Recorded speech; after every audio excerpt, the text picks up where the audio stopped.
Okay.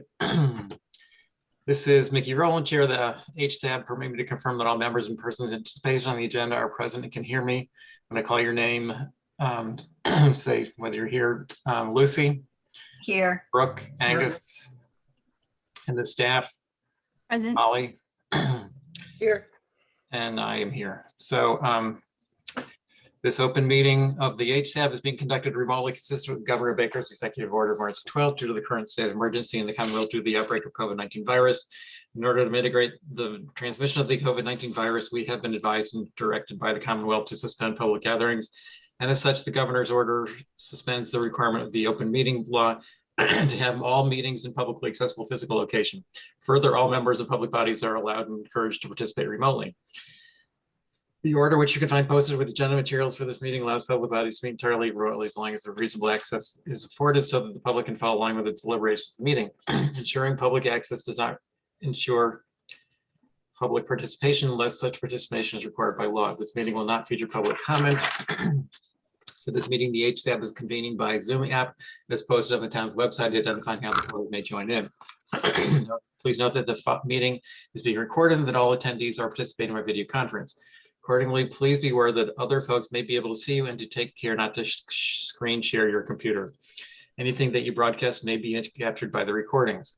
All supporting materials that have been provided members of this body are available at the town's website unless otherwise noted.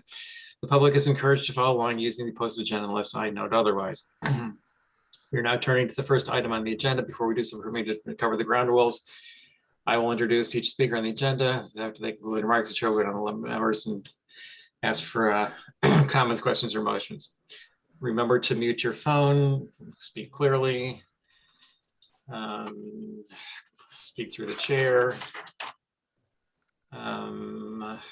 And finally, each vote taken will be conducted by roll call vote. So now we need to adopt the agenda. Motion? So moved. Second. All those in favor? Lucy? Aye. Brooke, Angus? Aye. I'm in favor. And now no minutes to approve. So skipping new business because Tom didn't get his application correct, I guess. And moving on to other business, which starts with discussion of inadequate screening in the OHD.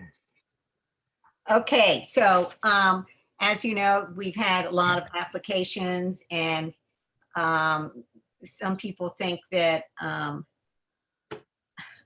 screening with landscaping cuts the mustard, so to speak, or sometimes we hear that the homeowner will be required to maintain the landscape screening in perpetuity.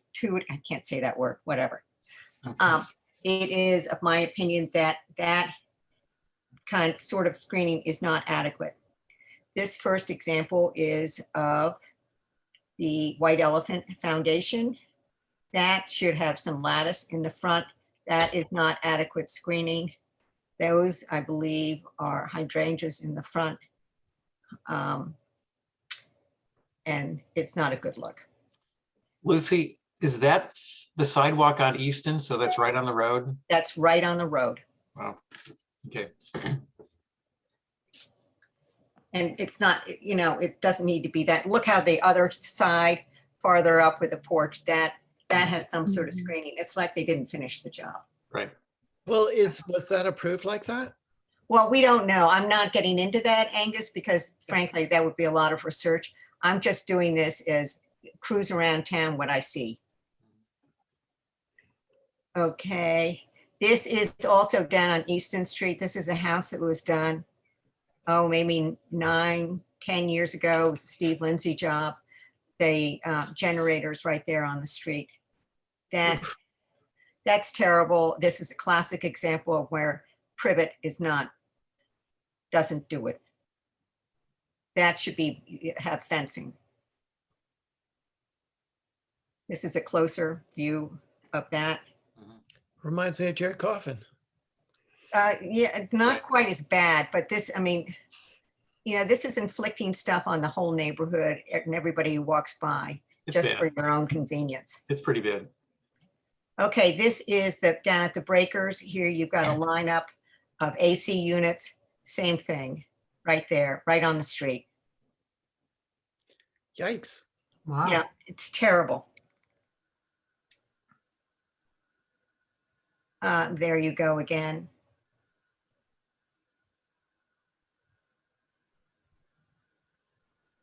And this is another good one. This is the pump station.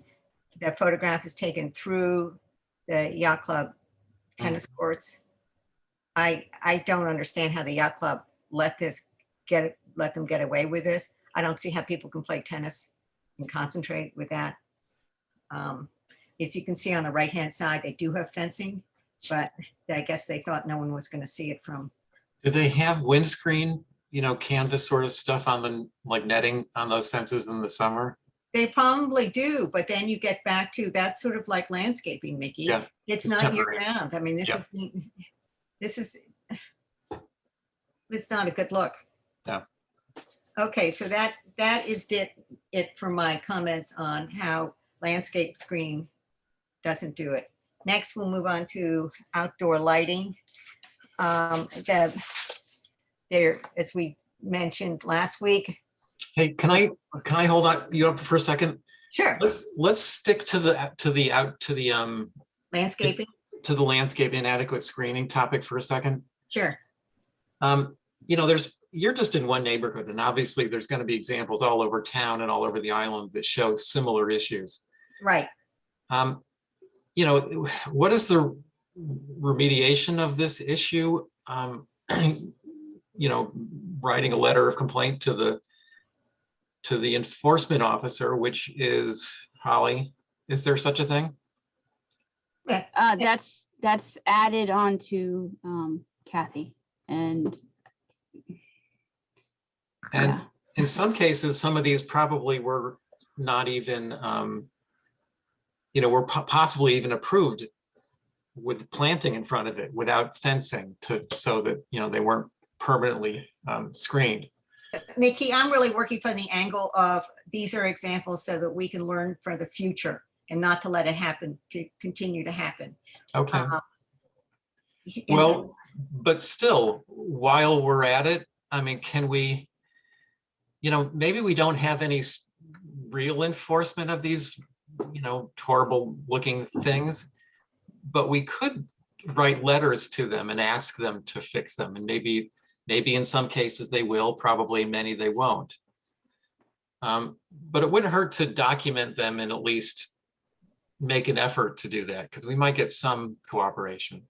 Yeah, I think personally, I think the focus should be more on the future. I mean, to see these applicants come in and say, well, we'll have screening around this and they'll have to take care of the landscaping forever and ever. And we know that within 3 years, that's, the way things are going now, the property could change ownership. And who's going to check on this? I think that, again, in my opinion, I think that in the future, when we see applications, you've got to have this kind of screening. I don't care if you put up 4 miles of privet. Hardscaping, you're saying? Well, fencing, Yeah. something.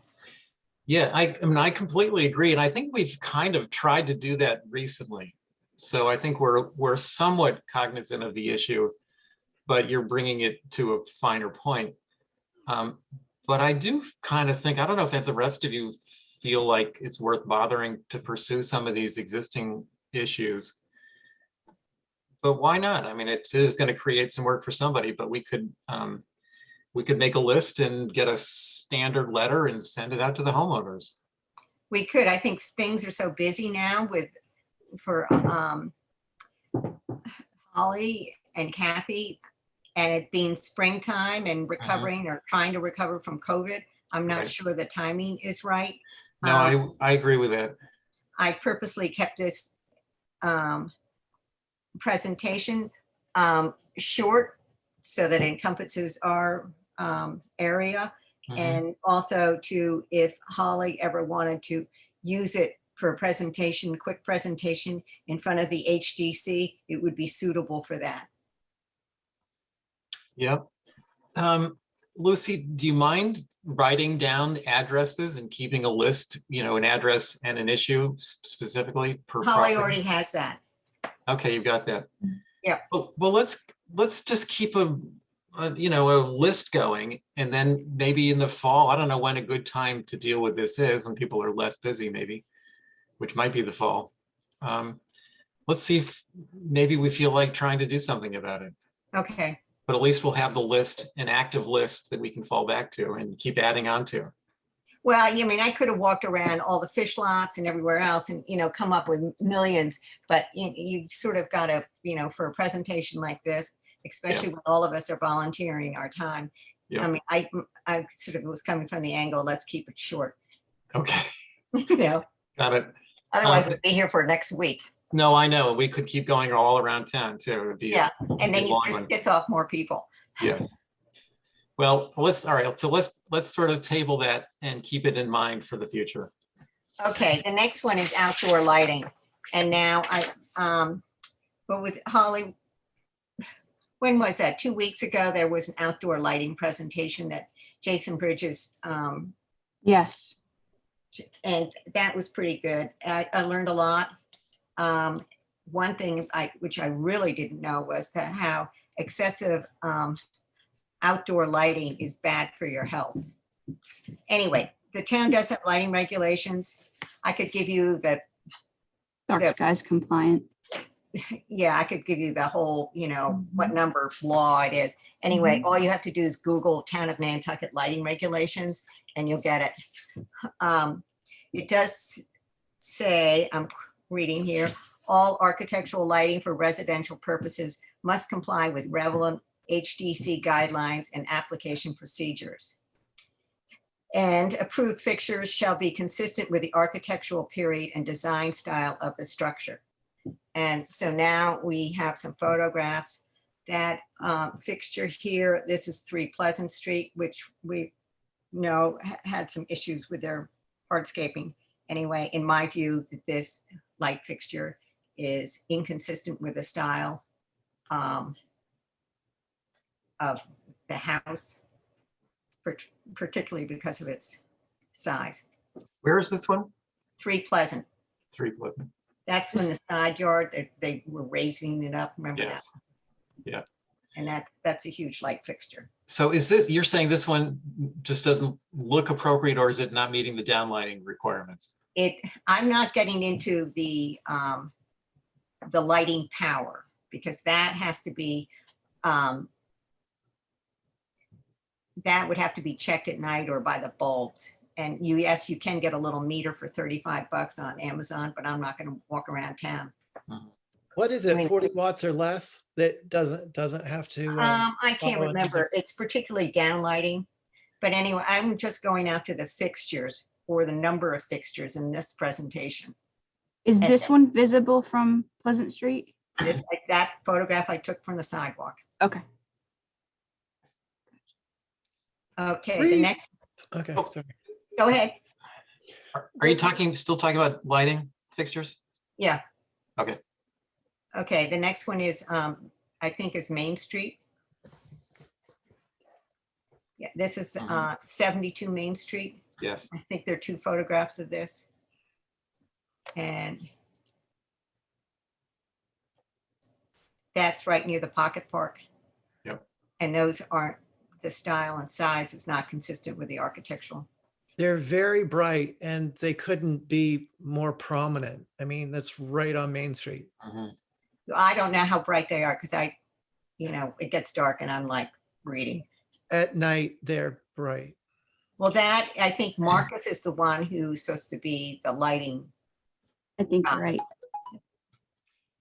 This particular situation here, I'm pretty sure when, I think we discussed this at the NHC. Angus, do you remember this discussion? Or did,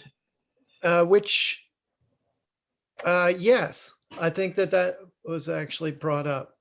Hillary was a neighbor. She was very unhappy with the choice of lighting fixtures. And I think she talked to Ray or wrote the HDC about this particular case. And Ray's response was, first of all, they don't regulate each lighting fixture. You don't need to get them approved at the HDC level. Well, you're wrong. He's wrong on that. Because it says in the regulations that I just read, must comply with relevant HDC guidelines. And what are those? But they probably just didn't ask. But what are do we know what the relevant HDC guidelines are? Isn't that what you just read, that they needed to be in the same period as the architecture? Yeah. Be consistent with the architectural period. Mhm. Well, I know the HDCs from the past discussion does not want to get involved in lighting fixtures. Well, that's part of their job. I think that they actually, whoever owns this actually hired one of our local attorneys who said that the HDC had no Mhm. jurisdiction over it, which is incorrect. Okay, so Holly, then we can move on to, this is a side yard of the music school. I classify this as excessive path lighting. I don't know what the wattage of the bulbs are, but it's more than necessary. I think that this could have easily been treated by very low light fixtures embedded in the stone wall instead of having all those little fixtures all over the lawn. And this is the front of the music school. This, I'm not sure what to think about this, is that they have two street light fixtures similar that on private property. And I was wondering what people's opinion were of doing this. It's not really necessary. You can see that they have there's a light right above the front door. Yeah. It does seem a little excessive. I guess maybe depending on the brightness of those fixtures. Yeah, but then imitating the Lamps. street lamps. Yeah, it seems like they should be, if they're on their own property, they should be they should be a different looking fixture. Yeah, there are a lot more of these things around, and then I mean, when I started looking, I was like, oh, there's another one. There's another one. Yep. Okay, this is Great Point property, and I believe that they have, well, you can see above the sign, they have 3 down lights on the sign, which is fine. But they have 5 of these lights on posts, which I thought was excessive. Can you zoom in on that, or did I get another close-up on that? Yeah, I see them. Yeah. Yeah. That I thought was excessive.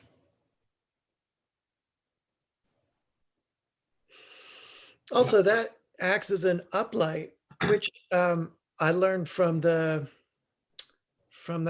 talk with Jason, how detrimental it is. I mean, I always think about turtles, but it's detrimental to the natural environment to have any sort of light shining up at night. Yeah, I mean, this could have easily been done with a light on the porch, and then maybe some small 12-inch high fixtures near the steps on the side shops, instead of having these posts litter the place. Yep.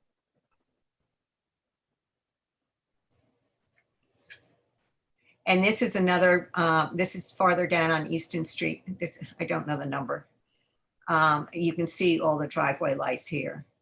I don't know how bright they are at night, but I do know that the Kagan house across the street from me put in lights of the same sort. And when they are on at night, I mean, they must have had 100-watt bulbs in them. It's not necessary.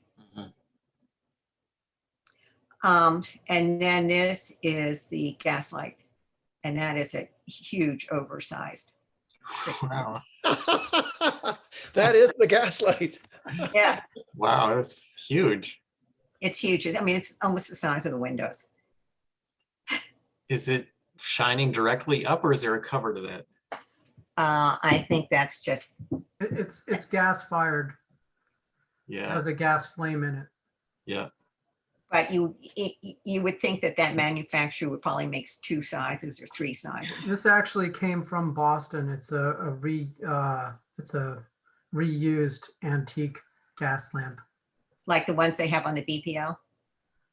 I don't know much about that beyond that, but when they came in originally and they went through HSAB with this, I think we were actually all on board with it. Yeah. So, Well, anyway, I wasn't there and I can say this is in Boston. But anyway, it's huge. Sure is.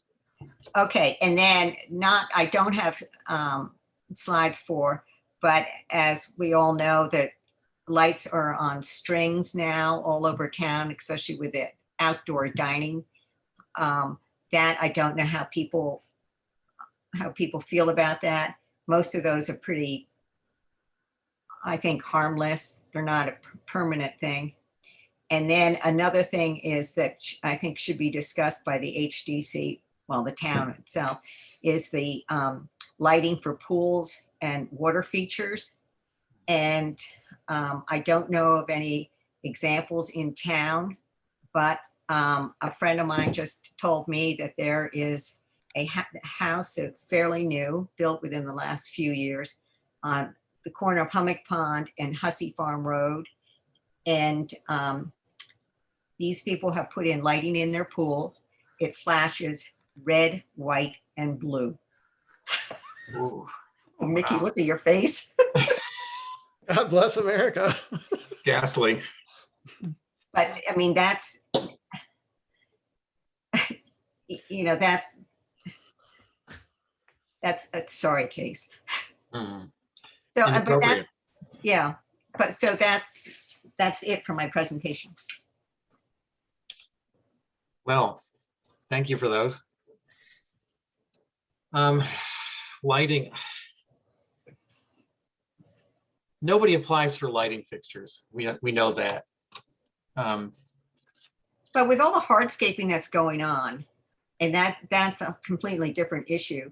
I mean, that's why the project on the Center Street is that I think when we get all these projects, we should be asking, where's the lighting? What is it?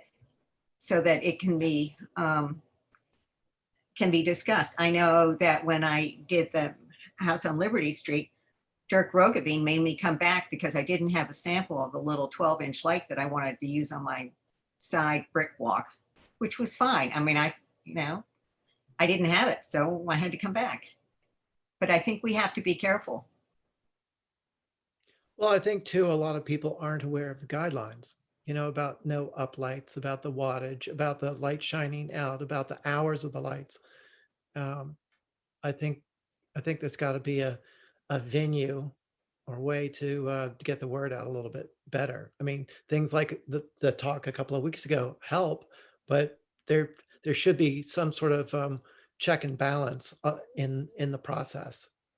Well, maybe that could be when people hand in, well, the town's got to have a list of the contractors, architectural designers, landscape designers. I mean, tell them that, please consult these regulations before submitting your application, because this will be discussed.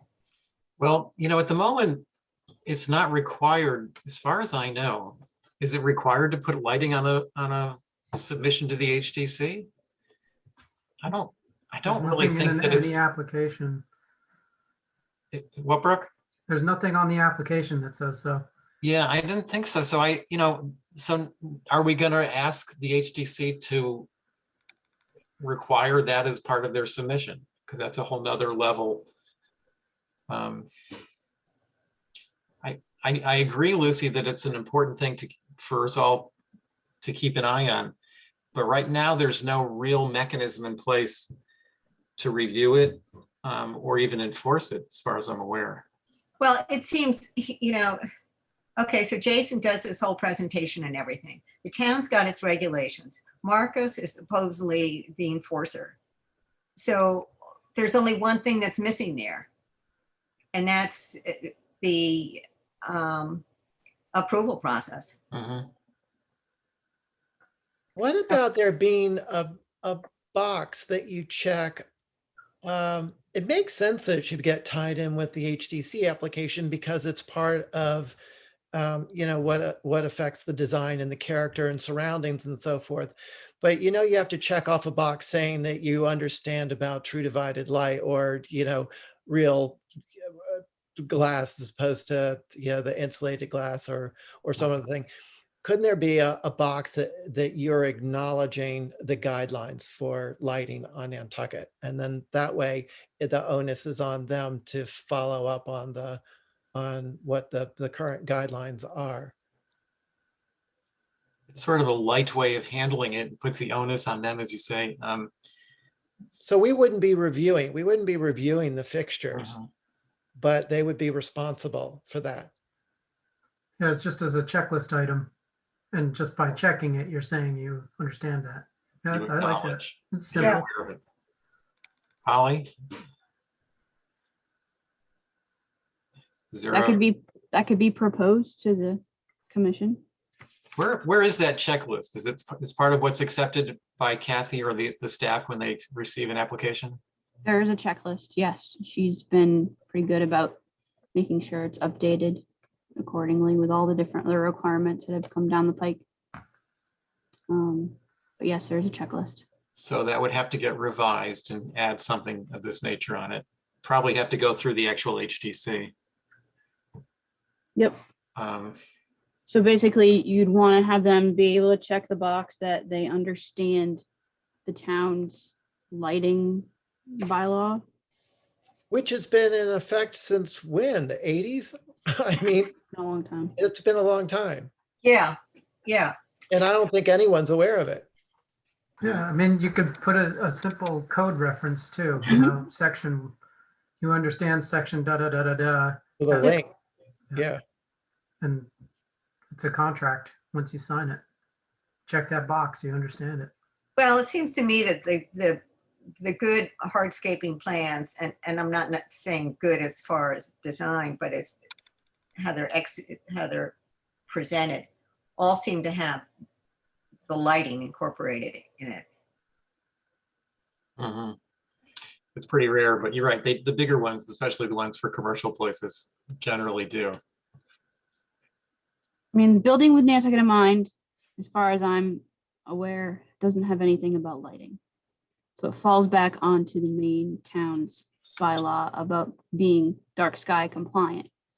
So there's that, what exactly are we looking at? Are we looking at down to wanting to revise the requirements within the old historic district versus the rest of the district? I'm just trying to understand a little bit more. Well, I thought just having people check off a box so that they were aware of the lighting regulations for the island. I mean, I didn't get into cruising around. I mean, you go down the Pulpus Road and you go see these driveways and they've got these light fixtures. I swear they're every 15 feet or something. I mean, it's crazy. Drive by them all the It's like time. they're scared of the dark. I mean, all the lights that are illuminating flags have got to be illegal. Flag poles.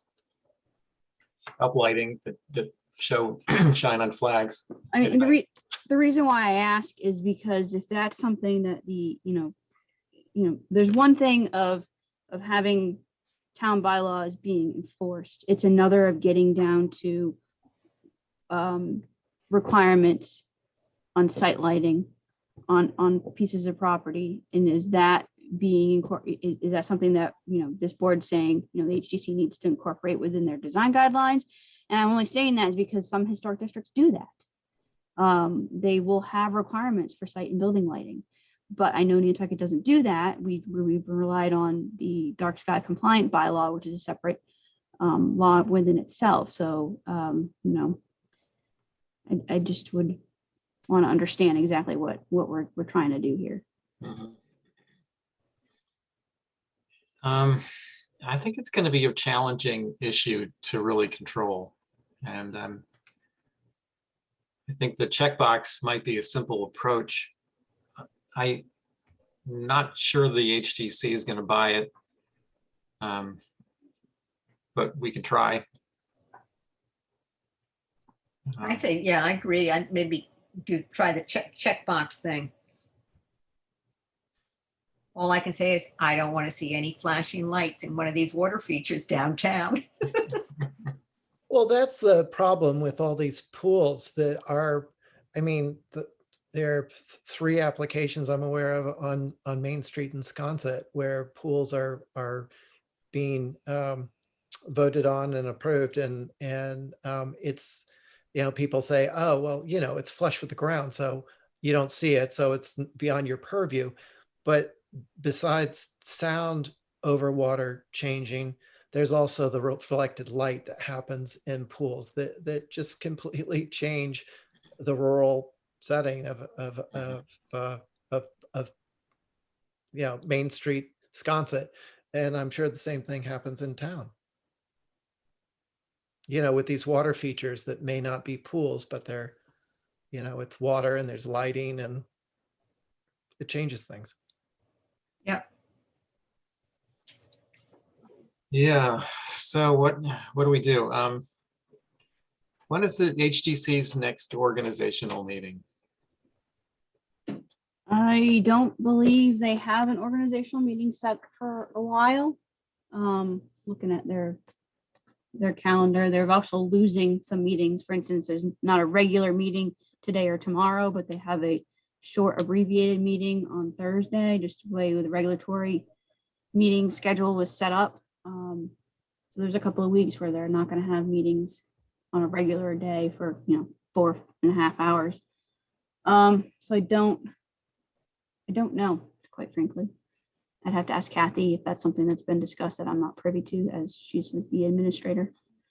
Well, maybe you and Kathy should discuss it. And I mean, you're the pros. Maybe you can come up with a good solution. Not that you need anything more to do. Very true. But no, that would be something that maybe you all as Historic Structures Advisory Board through Lucy, you've been able to say, hey, look, we've noticed these concerns. What could you all do to assist in this effort to make sure? I mean, because again, like, I know, Mickey, you were kind of alluding to, well, what do we do to fix these individual issues? And unfortunately, it would take for a staff member to go through, does this property have the COA?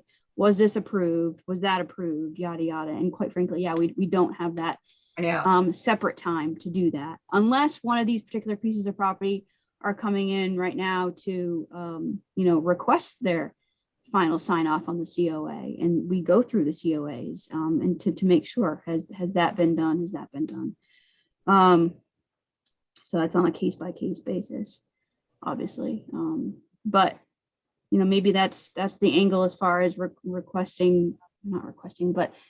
asking the commission how, we've seen this in the historic core downtown, want to bring this to your attention, especially the lighting concerns, and then maybe bringing in our lighting officer, who is Marcus, and see if those are particular projects that he could, let them know. I really don't know.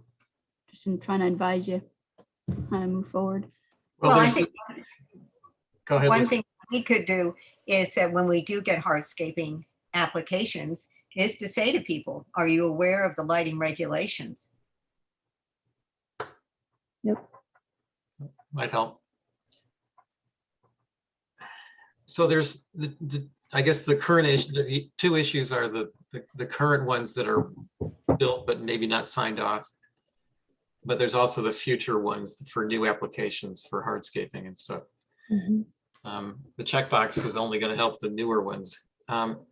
Holly, could you just have a brief conversation with Kathy about what, just as possible realistic approach that we might be able to take to just kind of get this conversation started? I suspect it'll be sort of a conceptual idea that then we have to present, or maybe I can just write a letter to Ray, to the HDC as the chair, and just say, this is what the HSAB is thinking.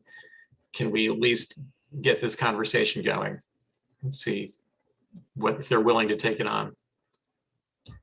But it might be helpful to get something from you and Kathy as to what's kind of a realistic, doable approach. Right. Because again, I'm not aware of anything within building with Nantucket in mind that talks about lighting as HDC's purview. But it is something that maybe from the town's perspective to take a look at a little bit more within their lighting bylaw. But doesn't say that, other historic districts haven't adopted lighting regulations within their overall guidelines. So Brooke, You're on mute. you're muted.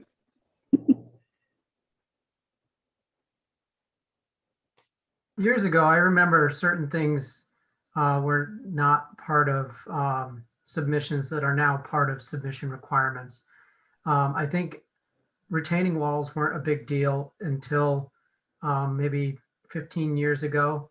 And then landscape berms, which really, I mean, that's just dirt, but that was somehow made a part of the HTC purview as a matter of policy.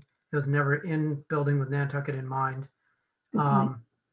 And I think there was like, trying to think of another one that, well, the hardscape thing, that, all the paving, that's not in Nantucket, building with Nantucket in mind, but it has become part of the review process. So by extension, I would think that lighting issues could also be made a part of their policy, even though it's not in building with Nantucket in mind.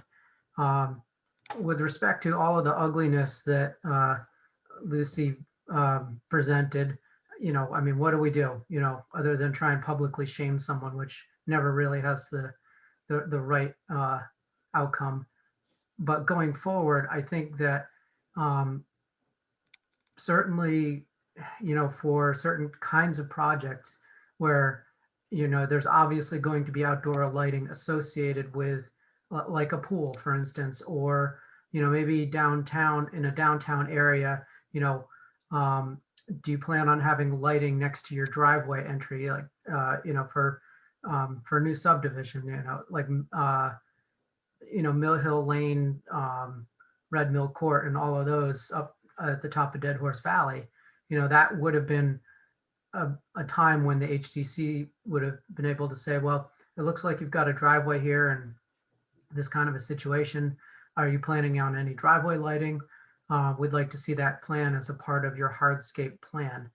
And, the fact is that they have, that they do require hardscape plans. And I would think that lighting could be lumped into that.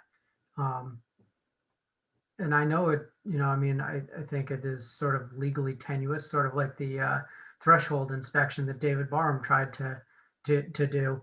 And, that was eventually done away with because it really was an overreach, but I think something like this, it does dovetail into a hardscape plan pretty well, even though that was never a part of building with Nantucket in mind. And it was just something that was made policy because people became concerned.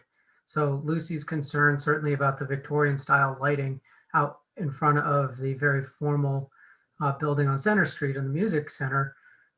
Yeah, it is. It's incongruous with the architecture. I definitely agree with that. And, maybe there is a different kind of lighting that they could have used to help illuminate the stairs.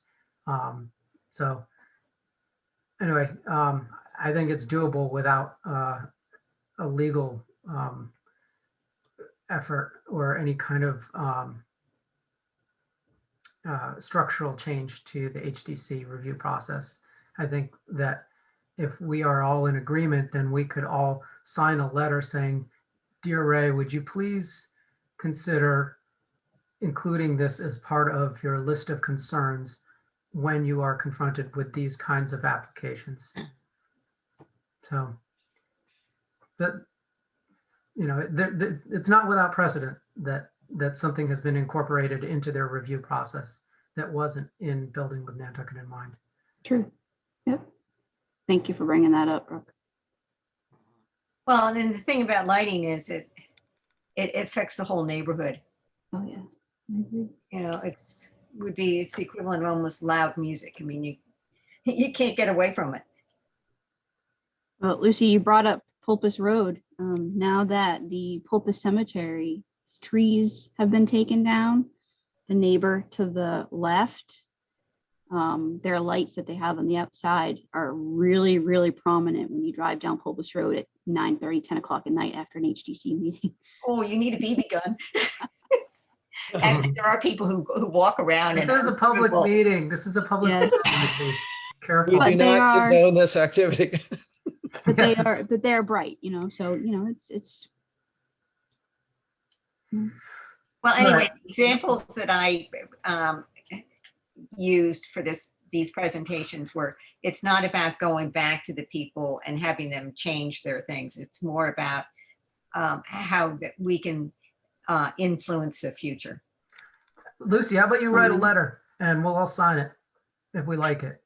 Seriously, I think that's the simple thing, right? Dear Ray and fellow HDC members, going forward, would you please consider the following policy change and, and include your examples, because that's what, they'll respond to those examples. I'd like to see what's in Building with Nantucket in mind. I think there's references to lighting. I think there just has to be, but I haven't looked for it myself, so I don't know. So it would be good to see what's actually in the book now. I got it right here and I don't see lighting. Well, if I write a letter, Holly, am I allowed to send it to Mickey so he can buff it up and and it can come from our chair? Absolutely. Yeah, Yep. that's good. There's nothing in lighting. Yeah, I don't think there is. Exterior lighting, there's a section with new commercial design. Yeah.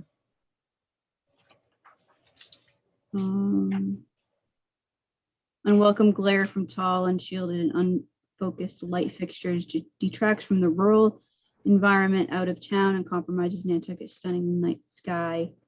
Exterior lighting fixtures should be kept low, be shielded, and directed as closely as possible. Generally, a greater number of shorter poles with lower intensity is preferable to a few tall, bright fixtures. All right, Lighting well, plans are required for any commercial project by the planning board with subsequent review by the commission. So that's commercial structures. Yeah.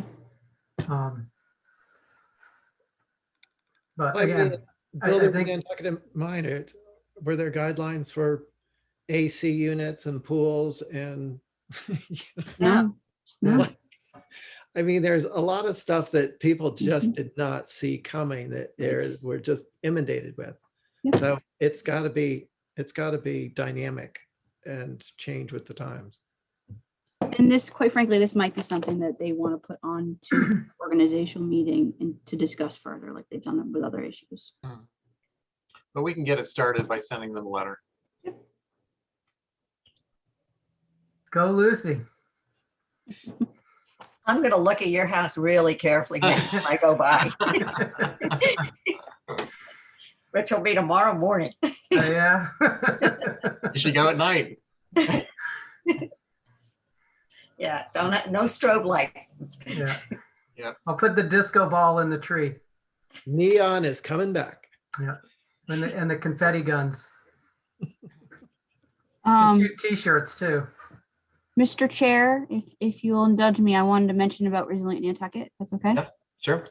So I know some of you have heard me say this already, but I'm gonna go right to our page on the town's website. If you haven't seen this yet, this is where the Resilient Nantucket MVP Action Grant project has been. Here, I'll go to the main one. Sorry, I'm still in the.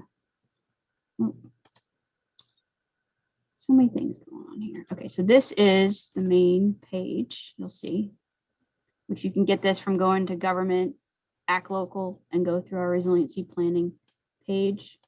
And on here, you'll see where the draft is right now, the latest review revision of the draft design guidelines. So if you have not taken a look at it as of March 26th, please do and send me comments. I'd like to get them to Phil Thomas and our consultant by the end of the month. But also in this month, in 2 weeks, we're going to be doing a final presentation. Our consultants are putting together a great project of forum of all sorts of different subject matter experts from all around the world. We also have quite a few of local sponsors, as well as some national, the National Alliance Preservation Commissions. If you remember that group, that was the one who did our camp training for the commissioners and advisory board members. They have gladly signed on as a sponsor of this great event. We have folks from all over the world. And I'm very appreciative to the work that our consultants have been doing to get this project together. It's going to showcase obviously the work that Nantucket's been doing, but also what other communities are doing. Starts off on Earth Day with a couple of hours, and then it goes on to Friday and Saturday. This is where you can join by registering. You'll receive your link to get in.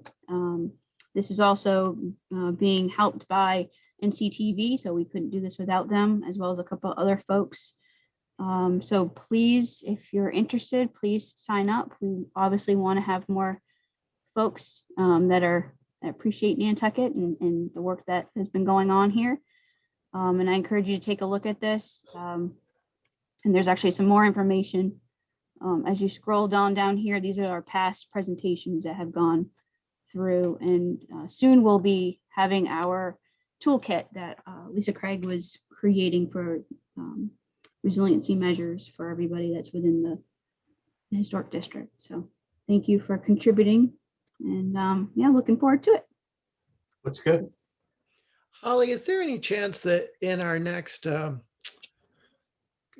next flyer that's getting or email that's going to the advisory boards or to the HD or all of us, if you could include that a link to that page that you showed that had the links and signups to everything? Oh yeah, So I can do that. just a click away, that would be great. Yep, I can do that. Thanks. Yep. No problem. Yeah, the design guidelines are interesting. Thank you. The state's really looking at Nantucket as a front runner in this entire event, this entire, type of conversation. We're following the Secretary of the Interior Standards for Adaptation, which just came out in November of 2019. And the fact that we received this MVP action grant from the Commonwealth, they're looking to see how this is done and really wanting to showcase this in other coastal historic communities. So pretty cool. Got lucky that we chose it. Yep. Can this information be shared? Oh yes, absolutely. Yep, that's Okay. right on our page. I can email you all the link. Actually- I have my goddaughter is doing urban design for Harvard graduate, and she Excellent. would find this very interesting. So, but I can forward that to her. Absolutely. Yep. Okay, great. Actually, in the bottom of my email, I always have it on there. Okay, all right, thank you. You're welcome. All right. Any other business? Well, I want to make sure that if I write this letter legally, I'm allowed to send it to you, Mickey. It's not a open meeting violation or anything like that. As long as you're sending it directly to Mickey, that's fine. Okay, Yep.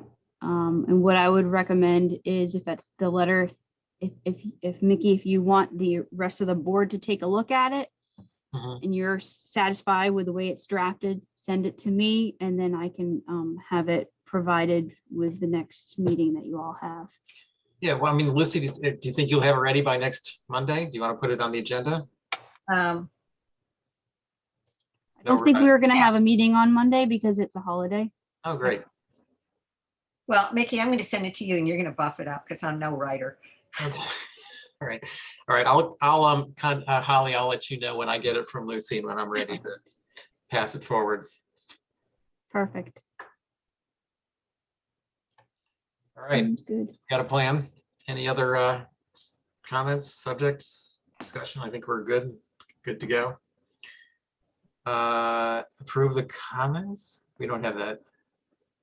No, they're not comments Yep. So necessarily. motion to adjourn. So moved. Second. By Lucy. All those in favor, Angus, Brooke, Aye. and Lucy. Aye. Brooke, you still there? He's on mute. Yeah, we'll give Brooke a yes. I'm in favor. So good to go. Thanks, guys. All right, bye. Thank you.